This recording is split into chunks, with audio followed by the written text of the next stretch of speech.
Welcome to our channel. Bapak Ibu, saudara-saudari yang terkasih, berjumpa lagi dalam Riak Sabda edisi Senin, tanggal 24 Maret 2025. Bersama saya, Frater Ivan dari Kuskupan Sintang. Saudara-saudari yang terkasih, pengalaman ditolak tentu merupakan pengalaman yang tidak enak. Dan kita semua tidak ada yang menghendaki ditolak. Bahkan kebutuhan dasar kita ialah diterima. Kita berusaha sebaik mungkin supaya keberadaan kita diakui, supaya kita diterima, supaya kita dihargai dan dihormati. Tetapi bacaan yang kita dengarkan hari ini, bacaan Injil menampilkan yang sebaliknya. Yesus ternyata ditolak. Ia sudah berusaha mengajar dengan baik, berperilaku baik, tetapi ternyata ia ditolak, bahkan oleh orang-orang dari tempatnya sendiri. Apa yang menjadi dasar penolakan itu? Kita bisa lihat dalam bacaan Injil, ternyata dia ditolak karena latar belakangnya sebagai seorang anak dari tukang kayu.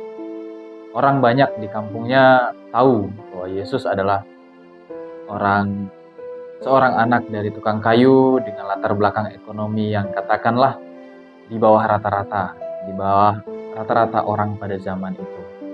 Mereka tahu bahwa latar belakang Yesus tidak memiliki sesuatu yang patut dibanggakan.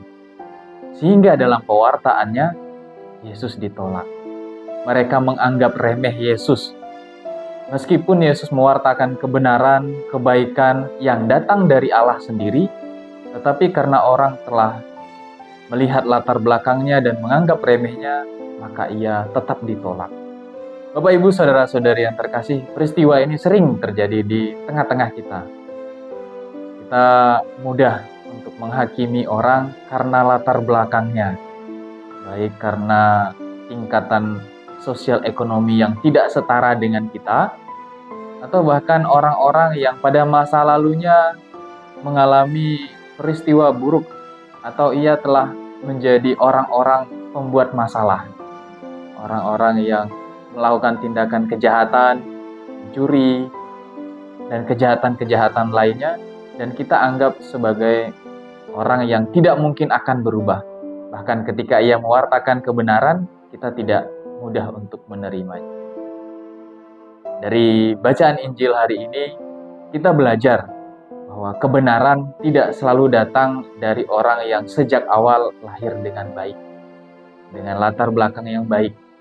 Barangkali kebenaran dan kedamaian datang dari orang-orang yang memiliki pengalaman masa lalu yang tidak baik.